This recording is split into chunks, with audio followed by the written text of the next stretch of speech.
Olá pessoal, me chamo Melissa, estou aqui para corrigir com vocês a questão 23 e a questão 24 do 39º Exame da Ordem, que se realizou nesse domingo. Estou aqui para resolver as questões de direito financeiro. Mais uma vez, questões de direito financeiro foram questões previsíveis pelo fato de estarem todas as respostas no texto da Constituição Federal. Como a gente viu, o direito financeiro foi uma matéria incluída recentemente.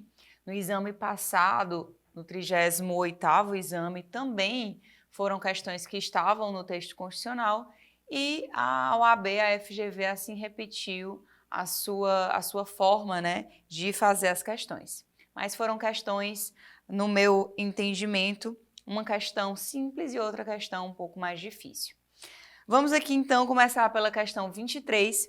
É uma questão que narra que em determinado ano, diante de grave impasse entre o Poder Executivo Federal e o Congresso Nacional, o que vem dificultando a aprovação das leis orçamentárias, em face da relevância e urgência em autorizar a realização de uma série de despesas públicas, o chefe do Poder Executivo avalia a hipótese de adotar medidas provisórias para legislar sobre o tema, especialmente sobre Plano Plurianual, né, o famoso PPA, Lei de Diretrizes Orçamentárias, o famoso LDO, Orçamento Anual, ou seja, a Lei Orçamentária, a LOA, e a abertura de créditos suplementares, especiais e extraordinários. Diante desse cenário, à luz da Constituição Federal, assinale a afirmativa correta. Para vocês responderem essa questão, vocês, candidatos, deveriam ter conhecimento do artigo 62 da Constituição Federal.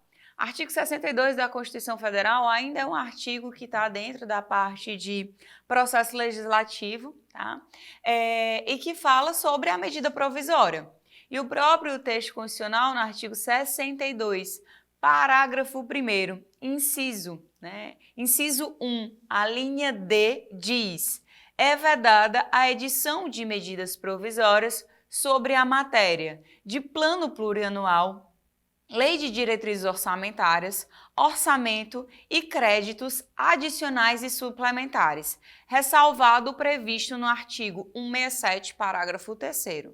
E o artigo 167, parágrafo 3º, dispõe justamente sobre os créditos extraordinários. Então, já com esse artigo 62, vocês já saberiam a resposta que não pode, então, o presidente da República dispor sobre PPA, LDO e LOA por medida provisória. Em relação aos créditos adicionais, ele só poderia dispor sobre crédito da natureza extraordinário por meio de medida provisória. Justamente porque o crédito extraordinário é aquele crédito em que ele é aberto quando eu tenho uma situação de urgência e de calamidade pública. Então, isso dá ao presidente da República, ao Poder Executivo como um todo, essa possibilidade de utilizar de instrumentos mais rápidos, instrumentos legislativos mais rápidos. Tá? Então, essa questão seria resolvida com o artigo 62. Então, indo para os itens, no item A diz: a medida provisória pode ser usada apenas para abrir crédito suplementar ou especial. O item já está errado, porque para crédito suplementar e especial não é possível. Item B, a instituição da Lei de Diretrizes Orçamentárias e da LOA, em caso de urgência e relevância, pode ser feita por medida provisória. Não, isso encontra óbice no artigo 62. Item C, a abertura de crédito extraordinário por meio de medida provisória somente será admitida para atender às despesas imprevisíveis e urgentes, como as decorrentes de guerra, comoção interna ou calamidade pública. Esse seria o gabarito da nossa questão, tá? Eu estou aqui lendo o tipo 1, a prova branca. Então, seria o item C, que possibilita que a medida provisória fale apenas sobre crédito extraordinário.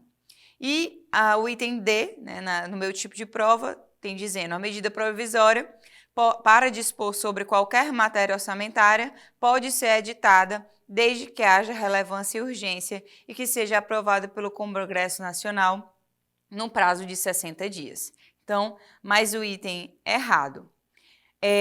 Eu fiz só uma observação aqui também, gente, para que vocês possam complementar o estudo de vocês, que o artigo 166 da Constituição, ele também dispõe sobre o tema, porque ele fala sobre o procedimento legislativo de aprovação das leis orçamentárias. E quando o artigo 166 ele fala sobre esses projetos de leis e como eles serão aprovados, ele é claro em dizer que tanto o PPA, a LDO e a LOA, eles precisam ser apresentados pelo Poder Executivo e eles são encaminhados ao Congresso Nacional para que o Congresso Nacional avalie esse projeto de lei nas suas duas casas, né, na forma do regimento comum. Então, tem um procedimento específico para que esses planos orçamentários sejam aprovados. E, por isso, é descabido o raciocínio aqui da questão, né, do presidente da República querer dispor sobre essa matéria em medida provisória. Tá? Então, só para que vocês tenham esse raciocínio crítico, né, que as leis orçamentárias são leis muito importantes, elas dispõem sobre o nosso orçamento de toda a organização administrativa, então não é matéria que pode ser chancelada por meio de uma técnica legislativa, né, que é a medida provisória, que ela tem uma rapidez e uma rapidez na sua aprovação. A gente precisa que esses planos orçamentários sejam discutidos nas duas casas do Congresso Nacional e que tenham debate sobre eles. E aí, por oportuno, eu já me encaminho para a questão 24, que foi uma questão que ela falou sobre um tema recente, tá? Recente porque é um tema que foi introduzido por uma emenda constitucional no ano de 2019, tá?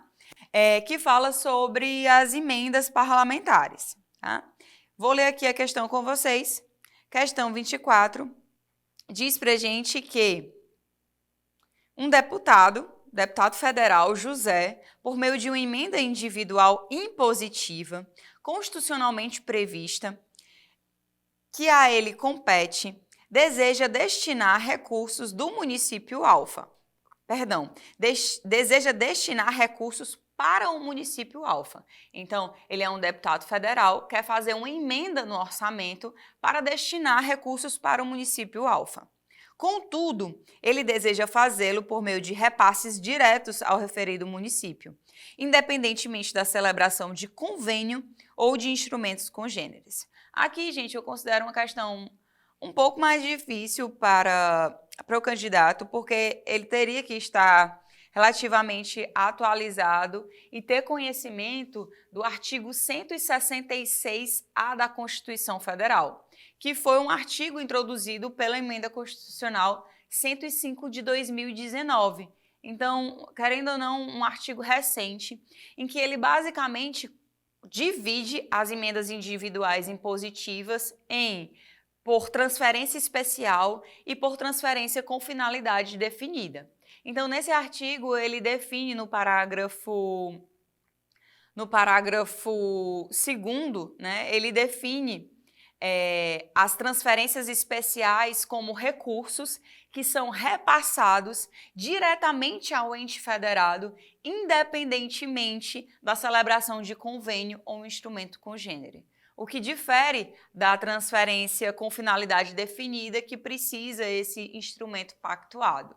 Então, realmente é uma conceituação nova, decorrente dessa emenda constitucional.